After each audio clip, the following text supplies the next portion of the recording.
Hello everyone, it's Dee from Gastrofork here.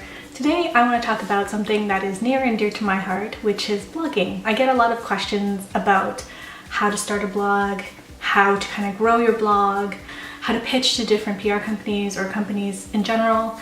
I thought it'd be great to answer a couple of the basic questions here, and if you guys really enjoy it, then maybe I'll make this into a series or, answer your questions. If you have any questions, definitely leave it down below if I haven't gone over exactly what you wanted to talk about. So yeah, let's get going. I just want to kind of talk about different platforms of blogging and which one you should choose, and then I'm going to provide a couple blogging tips that are more, I guess, central to what I do, which is I blog on WordPress. What a lot of people don't know is that blogging kind of encapsulates different types of methods. It's not always going to be on Blogger. It's not going to be like a WordPress site.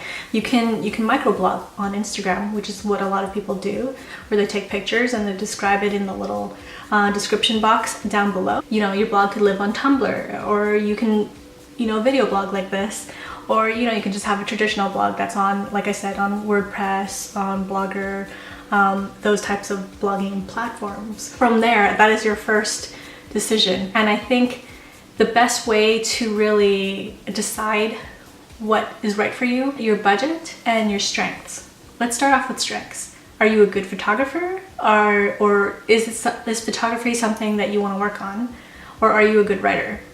Or maybe you're a mix of both. It depends on what you want to work on, what you want to get better at, and your strength. So for example, when I first started my blog, I decided to go with WordPress or just a traditional blog because I love writing.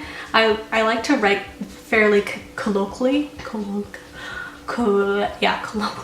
Like my writing style is very as if you were talking to me in real life, because it's a little jokey, it's a little all over the place. And at the time I was working on my photography, but I didn't really feel like my photography was that strong.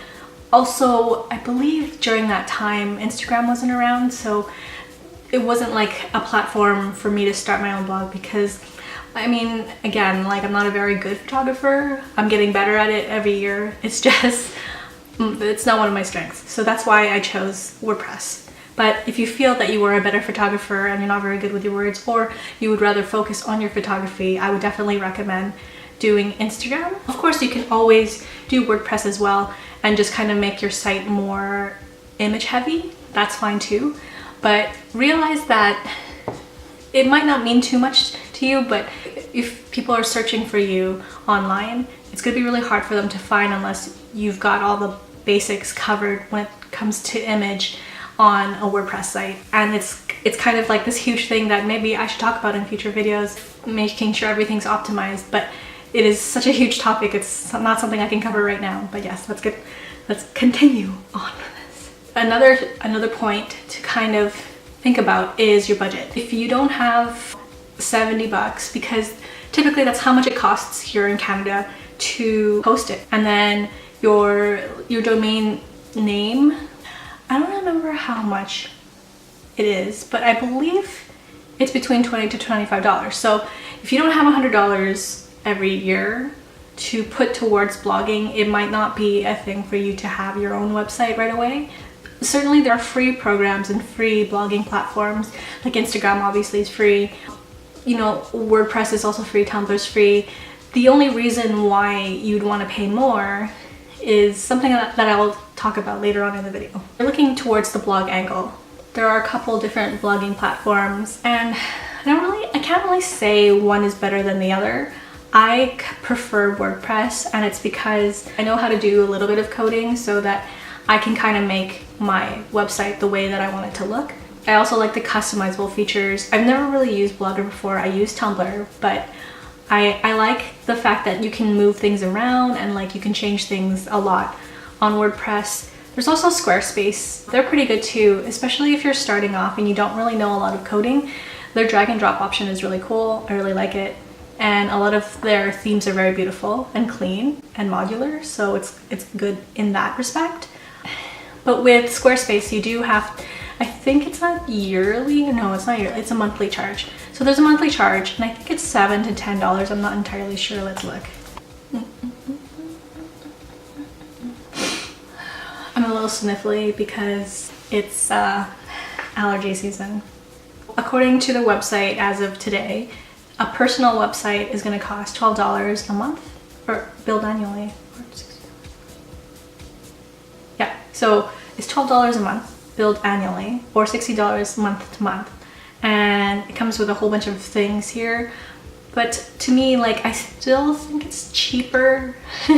It's still cheaper to have a WordPress blog if you are looking for that. It just really depends on your budget, and if you have money to spare, I would definitely recommend either Squarespace or WordPress, depending on how savvy you are building your own site. So there is that. Although there are free options and paid options, there are reasons why you would want to get a paid option, and I don't want to get too into it because I don't want to like kind of convolute what I'm trying to say overall. But basically, you'll just get better results overall when people are trying to search you online. It's kind of the whole SEO thing.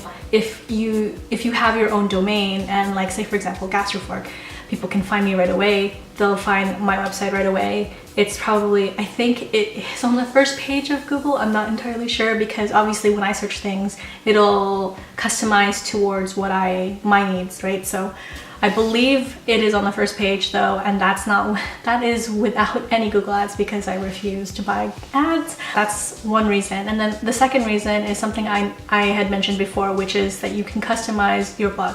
For example, you can have a WordPress blog that's free, but there's a lot of limitations on it. And I mean, if you're planning to kind of stay small and you just want it for yourself, then I think a free blog is fine as well. It's just if you want to do like more customizable things where you want to throw things into the bottom or the footer of your website, or try to change the overall look of your site, it gets a little bit tricky there. But if those things don't matter to you, then you can definitely start blogging. You don't have to put it down like $100. It's not a big deal. Obviously, people always go first and try things out before they want to make a commitment. And I think having a free site is fine, especially if you work in WordPress, the free part of it, because you can kind of condense it and zip it. And then if you decide in the future that you want to move over to like an official name, you can use that, the information, and then move it into your official website. So there's not a problem there. I think, I'm not entirely 100% sure, but I believe other platforms can do that as well. Okay, so another question that I get a lot is, what is the difference between hosting and buying your own domain? Buying your own domain gives you that customizable URL, or your website name. So Gastrofork.ca is my domain name, and that is a separate charge. So that's just basically you're paying for the name every year. That charge is between $15 to $25 depending on the name of your site. Hosting is where you take that domain name and just add things to your website. So basically you're paying for that space that your posts and your pictures and everything else will occupy. So I wanted to give a couple blogging tips just to get you guys started. This is obviously geared towards people who are just starting. So if you are kind of an interim blogger, these might not apply to you, but if you do want tips, if you're in your first couple of years of blogging, let me know. I'd really love to make a video like that. I love talking about blogging. If you do want something like that, just let me know down below, or just like the video and I will continue this series. The first blogging tip that I have is to post consistently. That doesn't mean you have to post every day, but you should post. You should be creating new content on a regular basis, and it's just so that your audience is always engaged.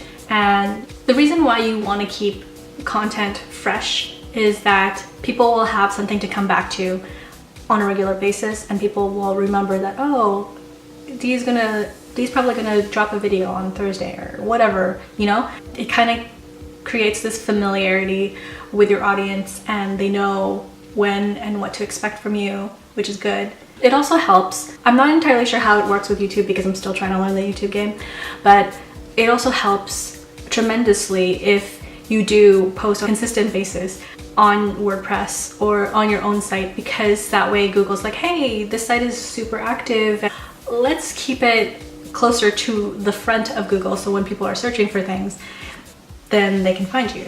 Well, tip number 2 is to share on social. I think one of the most easiest ways to really share your stuff is on social media, like on Twitter, Facebook, Instagram, that kind of stuff.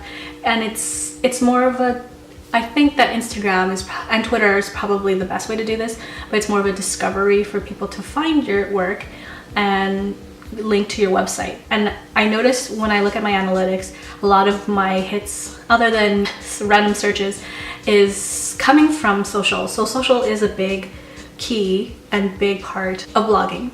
It's also a really good way to kind of connect your community and talk to people online rather than just on the comments. And I would definitely recommend, if you're going to be active on social, I know a lot of people say, oh, it's so hard to manage like 3 or 4. You know, there's a lot of tools nowadays that can help you manage everything. And if you guys want me to talk about that, I would love to talk about that as well. That could be a whole video on its own. But it's not that hard, and I think it's important to kind of be on at least the most popular ones like Facebook and Instagram. It's also very important on social to be social. If anyone has liked your stuff or commented, I would recommend talking to them right away as quick as you can. Try not to leave it for, you know, at least a couple days. Try to answer within a couple hours if possible. It's just, you kind of want to engage with people because these are the people who are visiting your site, and you want to know, I don't know about you guys, but I am always curious to see who's coming to my site, and I do want to talk to them and see what their headspace is at. And I love meeting new people, so that's another reason why I do it. My tip number 3 is to create a personable kind of experience on your blog. I don't know, I can't speak for the rest of everyone, but to me personally, I love following blogs or YouTube channels that are kind of like my humor, my style. It's just when I'm looking for new people to follow on blogs or YouTube, I do want to find someone who I can connect to and people I can relate to and people who have kind of the same tastes as me, because obviously if I'm following a blog and, you know, like for example, like Diana, who's foodology.ca, a huge website here in Vancouver, I know that her tastes are very similar to mine, so if she enjoyed a meal, then I would most likely enjoy it, and I would most likely go and try it out as well. So there is that.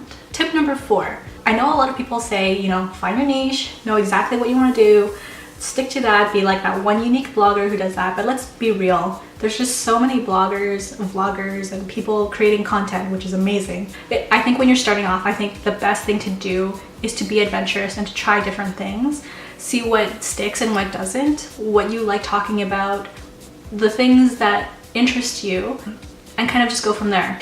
Obviously, some people, they want to kind of see results right away, and they want whatever is the most popular, and that's fine too. That's why you have Google Analytics. You just run like 10 posts, 10 different posts, and see which ones do well, and you can go on your merry way and do the ones that are the most popular, which makes a lot of sense. Or, you know, if you're a different type of blogger where you want to kind of see where your strengths are, what you like and enjoy writing about. Because, you know, at the end of the day, blogging does take some time, especially if you're writing, or even if you're taking a photograph.